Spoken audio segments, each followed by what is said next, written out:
The briefing room fell silent when she walked in. Not the respectful kind of silence that greets a decorated officer, but the awkward, shuffling quiet that fills a space when someone unexpected arrives. The SEAL team operators, sprawled in their chairs with the casual arrogance of men who'd seen the worst humanity could offer, exchanged glances. Admiral Marcus Trent stood at the podium, mid-sentence about the mission parameters, his coffee cup frozen halfway to his lips. The woman who just entered wore a worn flight suit, no rank visible, her dark hair pulled back in a regulation bun that had seen better days. She looked tired, not exhausted, tired in the way that comes from carrying weight that never goes away. "Can we help you?" one of the SEALs asked, his tone walking the line between politeness and dismissal. She didn't respond immediately. Instead, she scanned the room with eyes that had seen things these men would only read about in classified after-action reports. Her gaze settled on the tactical display showing the target area, a mountainous region along the Pakistani border where a high-value target had been spotted. The terrain was brutal. Narrow valleys, unpredictable thermals, radar installations that could light up an aircraft from 30 miles away. Admiral Trent cleared his throat. "Lieutenant Commander Reeves, I believe you have the wrong briefing room. The transport coordination meeting is down the hall." She still didn't move. Instead, she pulled a folded set of orders from her chest pocket and placed them on the table nearest her. The paper made almost no sound, but somehow everyone heard it. "I'm your air support," she said simply. Her voice was quiet but carried the weight of someone who'd learned that volume and authority were completely unrelated. The SEALs looked at each other again, this time with barely concealed amusement. One of them, a master chief with a scar running down his jaw, leaned back in his chair until it creaked. "No offense, ma'am, but we requested an Apache team. 2 birds, full weapon loadout, pilots who know the terrain." "You got me instead," Reeves replied. Admiral Trent picked up the orders, his eyes scanning the document with increasing speed. His expression shifted from confusion to something harder to read. "This is signed by JSOC Command," he said slowly. "Priority override." He looked up at her, really looked at her for the first time.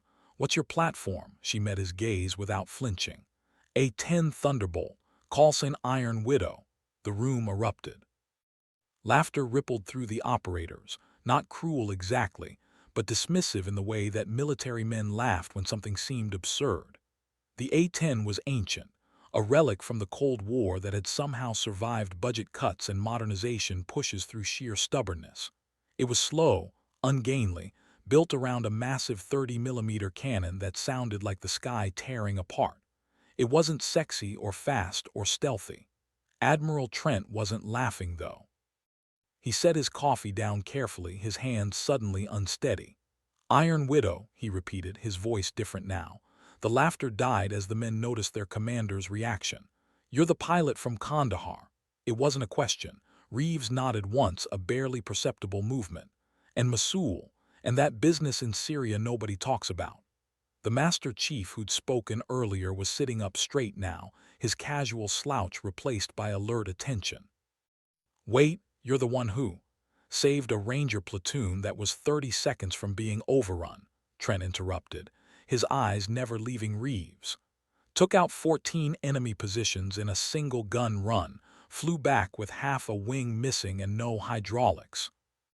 The room had transformed. The casual atmosphere evaporated like morning mist under hard sunlight.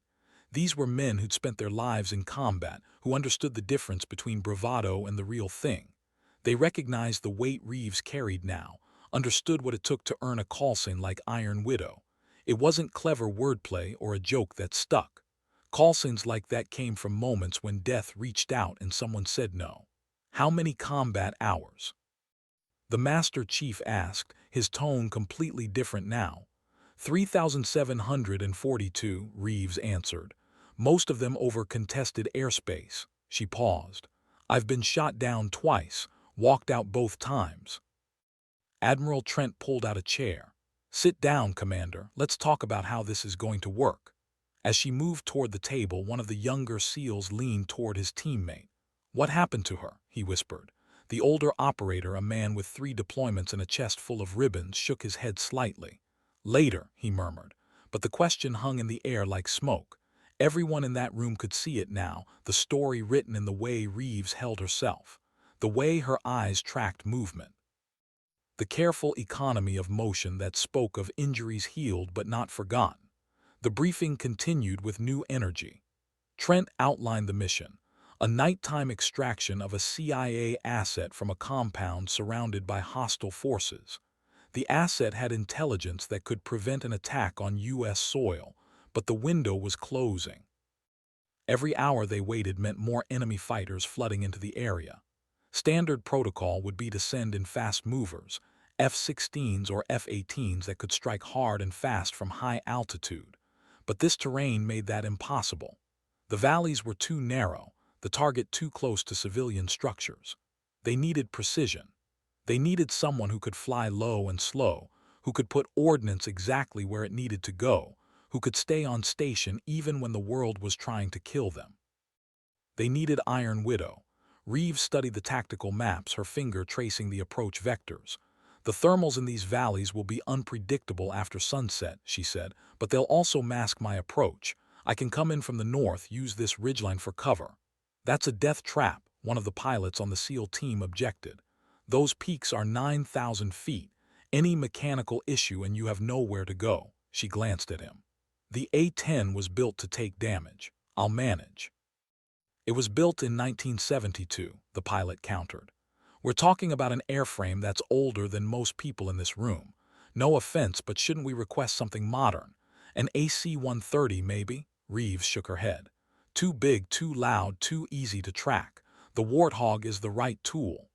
The Warthog, the Master Chief said, using the A-10's nickname with something approaching reverence.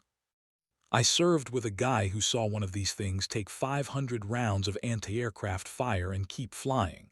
Said it looked like someone used it for target practice, but the pilot brought it home. Probably Iron Widow, another operator muttered. Reeves didn't confirm or deny. Instead, she focused on the mission parameters, asking questions that revealed a mind that thought in 3 dimensions, that calculated angles of attack and weapon effects with the ease of someone who'd done it so many times it was instinct. What's the rules of engagement? She asked Trent. Weapons free on any hostile forces outside the compound perimeter, he replied.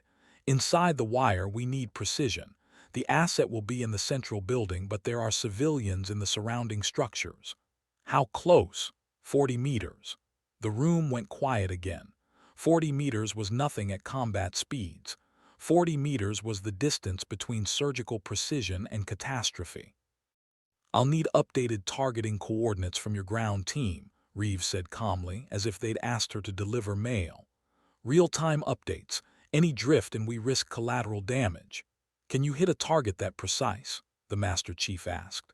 It was a fair question, asked without judgment. Reeves looked at him directly. In Mosul, I put a 500-pound bomb through a window the size of a card table while taking fire from 3 directions. The building next to it, 15 feet away, didn't lose a window. So yes, Master Chief, I can hit it. The Admiral's coffee sat forgotten on the podium, cold now, useless. He'd heard the stories, of course. Every flag officer in JSOC had heard the stories about Iron Widow, but stories were different from standing in a room with the person who'd lived them. Different from seeing the absolute certainty in her eyes, the kind of confidence that came from doing impossible things until they became routine. What happened to your previous aircraft? Trent asked. It was a question he had to ask, command responsibility, making sure his assets were solid. Reeves' expression didn't change. Shot down over Syria 3 weeks ago. SA-15 surface-to-air missile got lucky, took out my right engine and most of the tail section. I put her down in a field 6 miles from friendly lines, walked back carrying my survival pack and my sidearm. Alone. My weapons officer didn't make it. The words dropped into the room like stones into still water, and suddenly everyone understood. The weariness in Reeves' eyes wasn't physical exhaustion. It was the bone-deep tiredness that came from losing people, from making it home when others didn't, from carrying the weight of survival when you'd rather have traded places.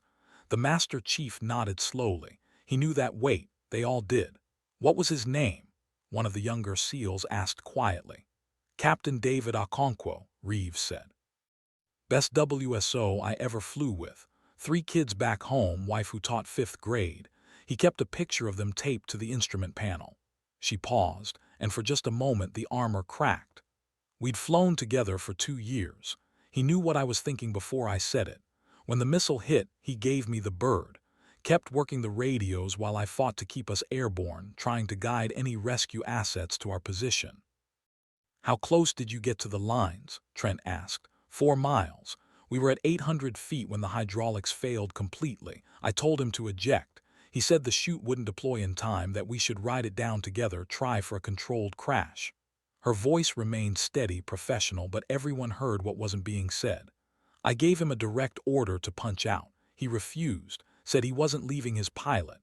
The room was absolutely still. Outside, jets screamed into the sky from the carrier deck, but inside this briefing room nobody moved. The impact broke my left arm and 3 ribs, Reeves continued. I came to hanging upside down in the harness. The cockpit was full of smoke. I called his name. He didn't answer. I couldn't reach him, couldn't see if he was breathing. The fuel was leaking, and I knew we had maybe a minute before the fire reached the tanks. Stopped, her jaw working slightly. I got myself out, left him there, walked away from a burning aircraft with my weapons officer still strapped in, and I did it because staying meant dying for nothing, and that wouldn't bring him back. That's not your fault, the Master Chief said. Never said it was, Reeves replied. But it's mine to carry. Admiral Trent understood now why JSOC had sent her, why they'd overridden his request for an Apache team and assigned a single A-10 pilot instead. Because sometimes the mission required more than skill or firepower. Sometimes it required someone who understood the cost, who'd paid it already, who'd keep paying it every time they closed their eyes. Someone who wouldn't flinch when it mattered most. The mission is in 6 hours, he said. We'll have a final brief at 2100. You'll launch at 2300, arrive on station at 2345. Our team goes over the wall at midnight. Reeves nodded and stood. I'll need access to my aircraft for pre-flight, and I want to talk to whoever's handling ground coordination. I need to know their comm protocols and exactly how they'll designate targets. I'll have someone escort you to the flight deck, Trent said. And Commander, that thing you did in Kandahar, saving that Ranger platoon. I read the after-action report. The citation for your Distinguished Flying Cross said you made 11 attack runs in 30 minutes. They also said you ignored 3 fuel warnings and flew with battle damage that should have brought you down. The report was accurate, Reeves confirmed. It also said you landed with 47 rounds lodged in your aircraft, including 2 that passed within inches of your seat. Trent leaned forward. Why did you keep making runs when you knew you were hit? For the first time since entering the briefing room, Reeves smiled. It wasn't a happy expression. Because they were dying, Admiral. Rangers were dying on the ground while screaming into their radios for air support. So I gave them air support. I would do it again. She left without waiting for dismissal. The door closed behind her with a soft click that somehow felt louder than it should have been. The SEALs sat in silence for a long moment. Finally, the Master Chief spoke. I want her covering my 6 on every mission for the rest of my career. Get in line, another operator said. Admiral Trent picked up his coffee, realized it was cold, and set it down again. He dropped it earlier, actually, when she'd said her call sign. The liquid had spilled across the podium, and he hadn't even noticed until now. Iron Widow wasn't just a call sign. It was a warning, a promise, a reputation written in fire and blood across the skis of 3 different wars. He pulled up her full-service record on the classified terminal. What he saw there made him understand why his hand had been unsteady. Lieutenant Commander Kira Reeves, age 34, had more combat hours than pilots with twice her time in service. She'd flown in conflicts that officially never happened, provided air support for operations that had no names, pulled triggers on targets that no government would acknowledge.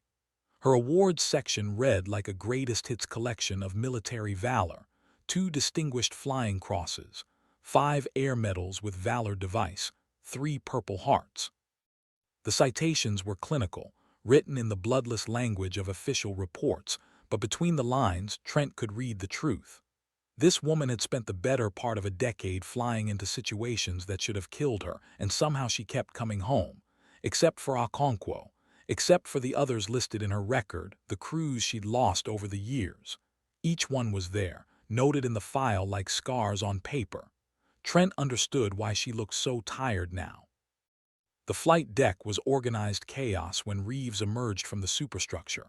Fighters lined the deck in precise rows, their canopies gleaming under the worklights.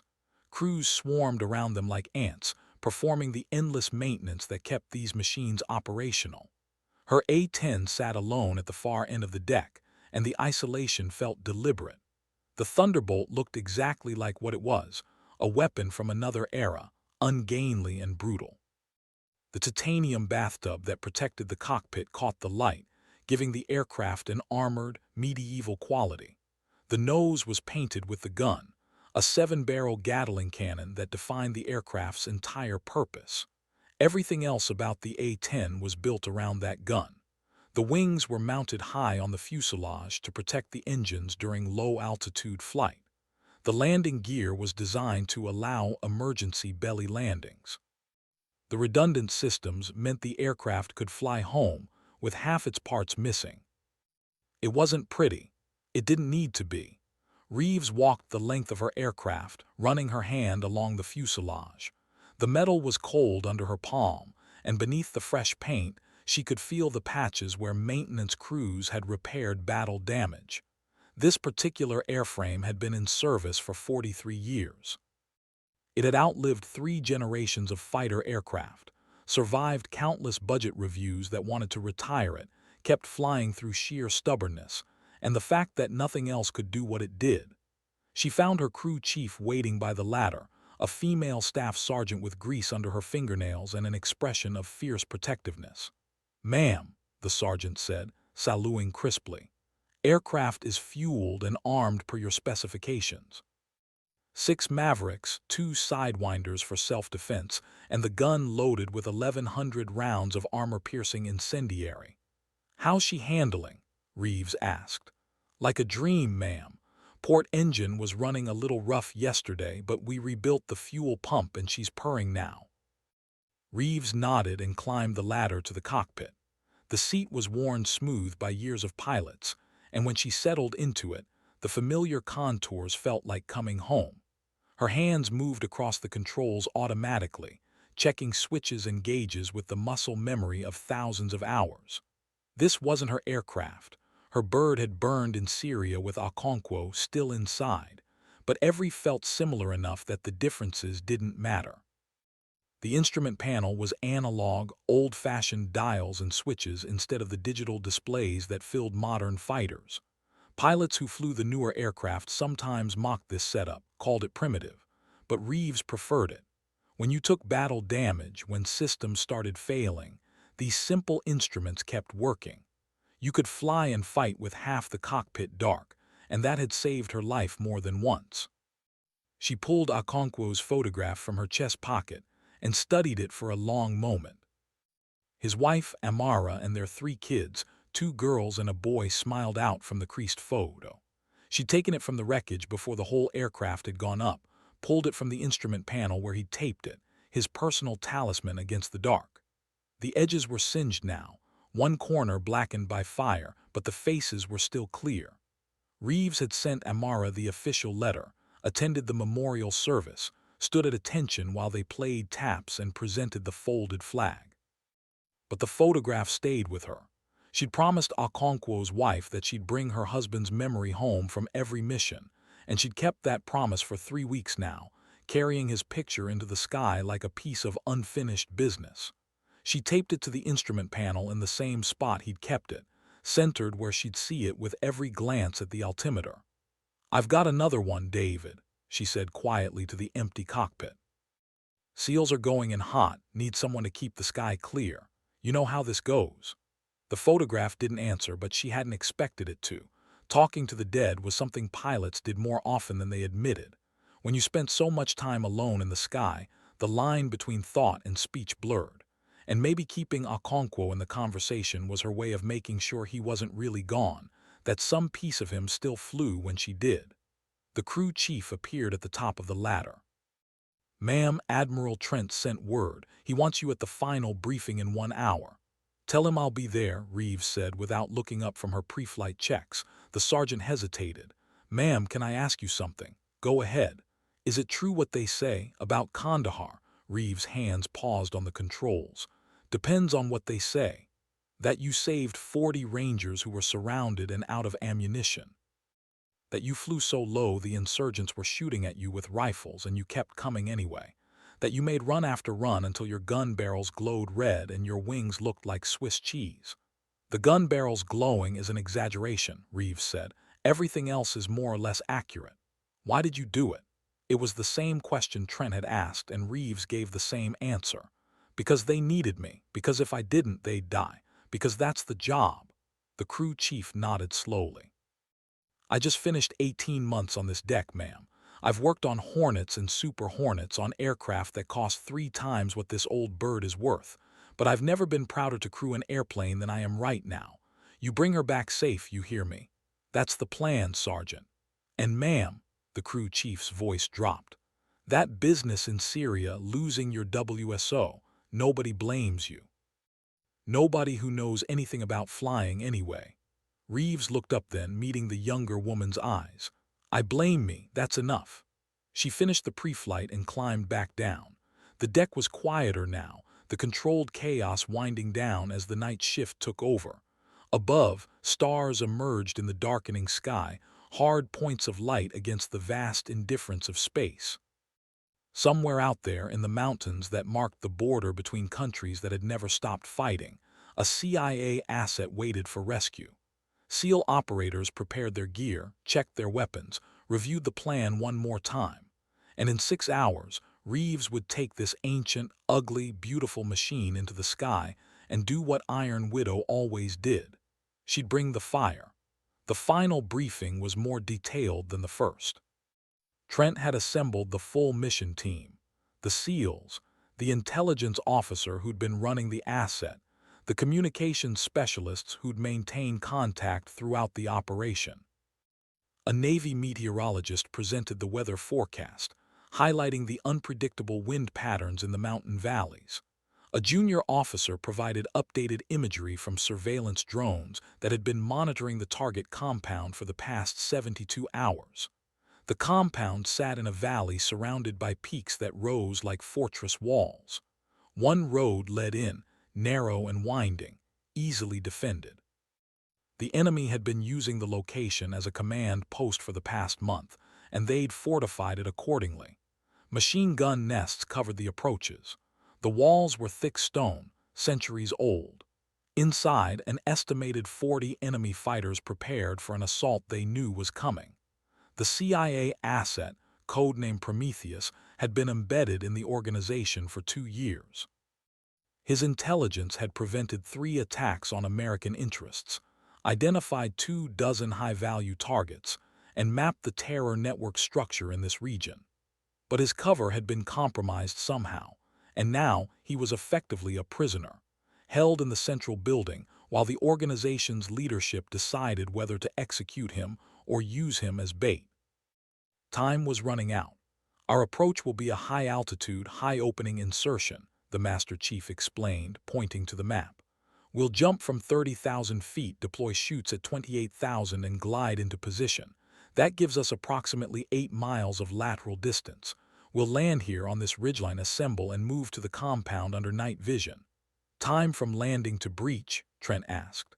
45 minutes. We'll move slow, stay quiet. The enemy has patrols, but they're predictable. We've been watching their pattern for 3 days. And once you're at the wall, shaped charges on the south gate, simultaneous breaches on the north and west sides using det cord, fast and violent before they can organize a defense. We grab Prometheus and move to the extraction point here.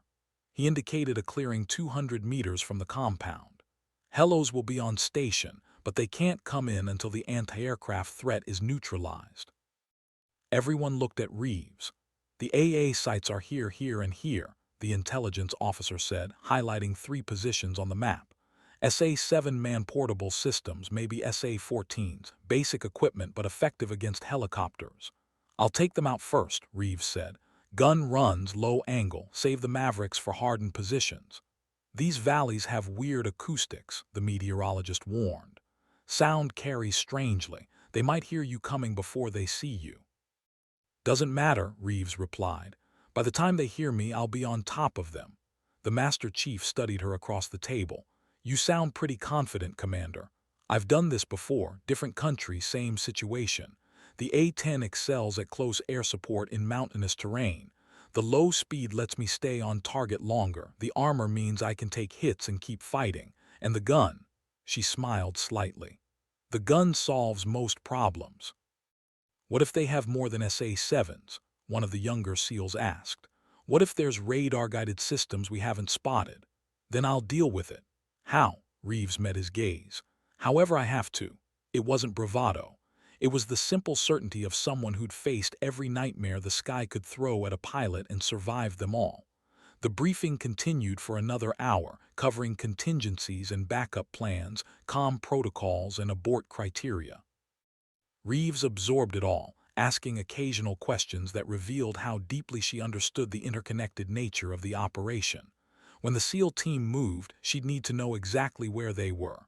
When they called for fire support, she'd need to respond instantly. The margin for error was non-existent. One mistake, one misidentified target, and Americans would die. Or worse, civilians would die, and the political fallout would be catastrophic. Rules of engagement one more time, Trent said. Weapons free on any hostile forces outside the compound, but I need confirmation of positive identification before you engage. Inside the compound, nothing fires until the team calls for it. And Commander, he looked at Reeves directly. If this goes sideways, if the SEALs are in danger, you do what you did in Kandahar. You keep them alive. Everything else is secondary. Understood, sir, Reeves said. The briefing broke up shortly before 10 p.m. The SEALs filed out in small groups, their easy confidence replaced by the focused intensity that came before combat. These were men who'd done this dozens of times, but repetition didn't make it routine. Every mission carried the possibility of disaster, and they knew it. Reeves stayed behind as the room emptied. Trent remained as well, studying a satellite photograph of the target area. You don't have to do this, he said without looking up.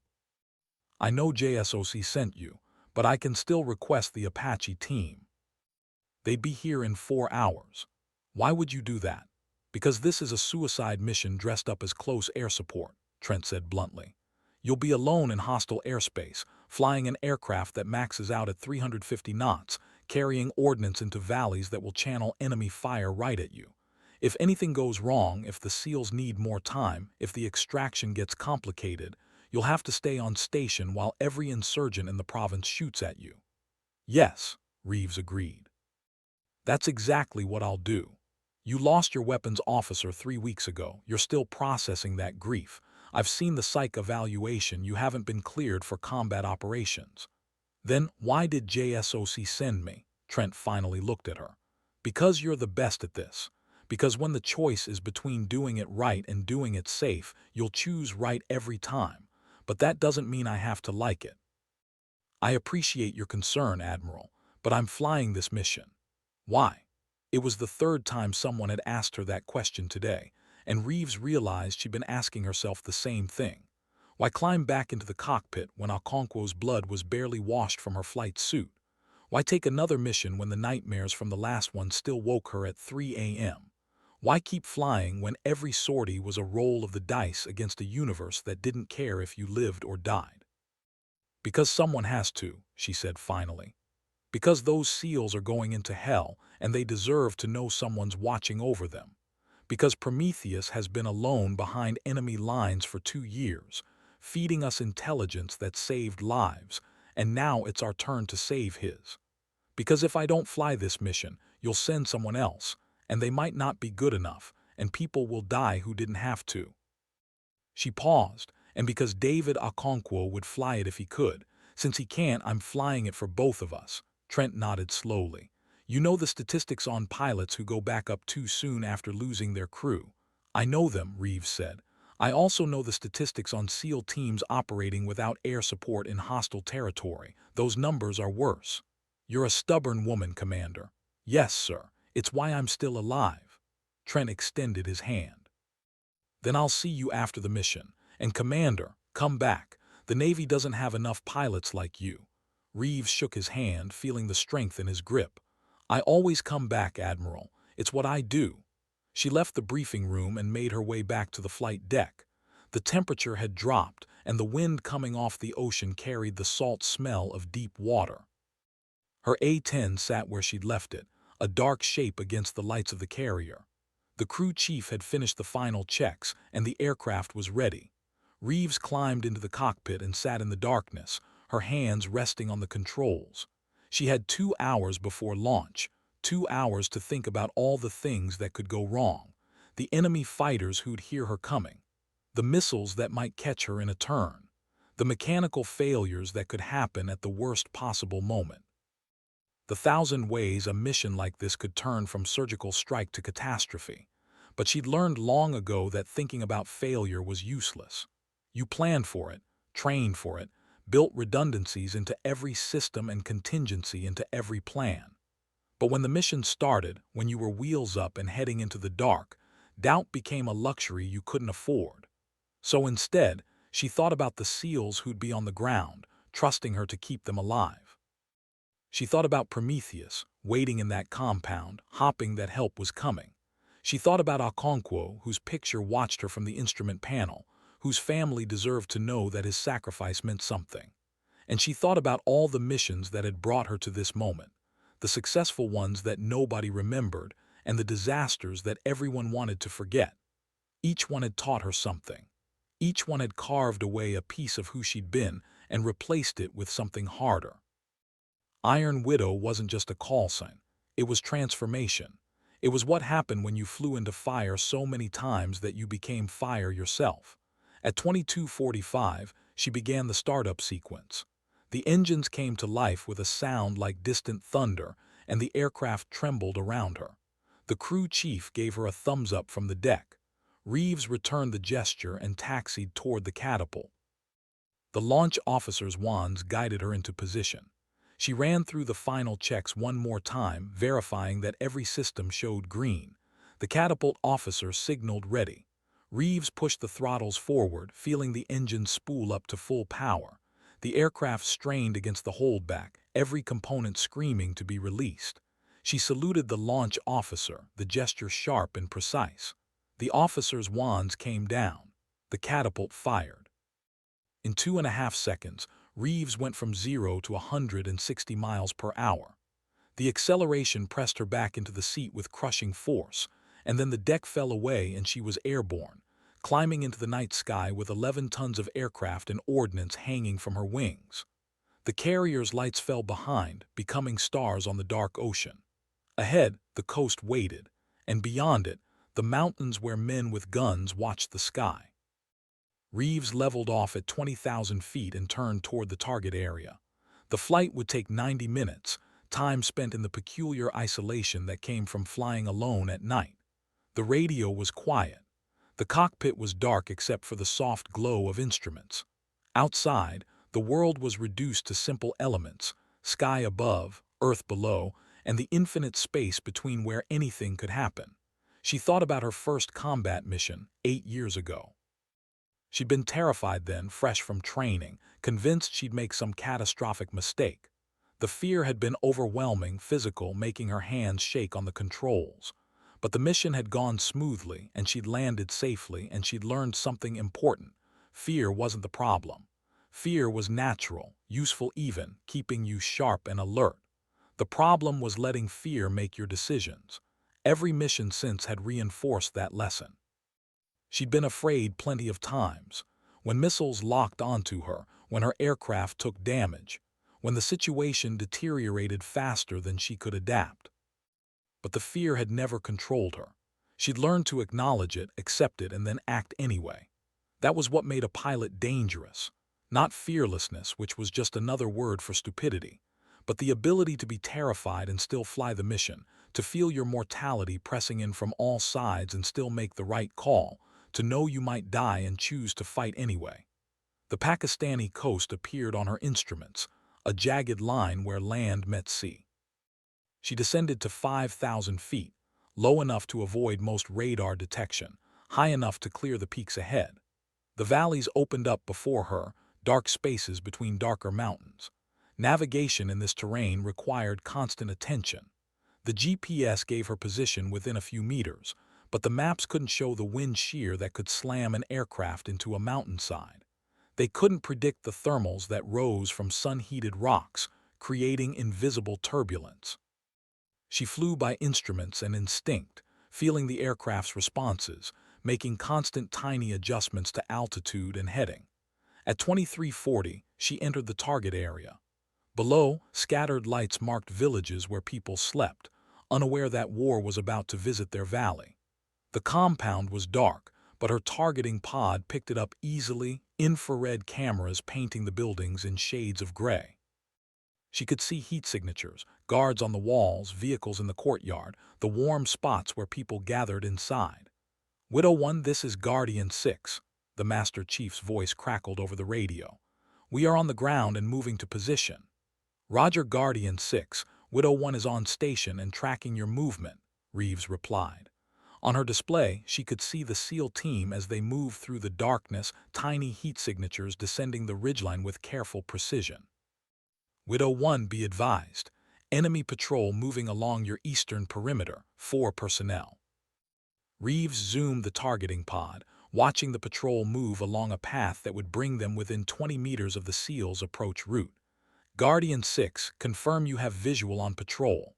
That's a firm, Widow. We're going to ground. Wait 1. The SEALs disappeared from her thermal display as they took cover, and Reeves watched the enemy patrol continue its route. The 4 fighters moved casually, weapons slung, talking among themselves. They had no idea death circled above them, carried by an aircraft whose engines were barely audible over the wind. Widow 1, Guardian 6, patrol has passed. We're moving again. Copy, Guardian. Your route is clear for the next 200 meters. The operation unfolded with the careful choreography of professionals doing dangerous work. The SEALs advanced in silence, using terrain for cover, pausing at intervals to confirm the route ahead was clear. Reeves flew a wide circle around the compound, her instruments scanning for threats.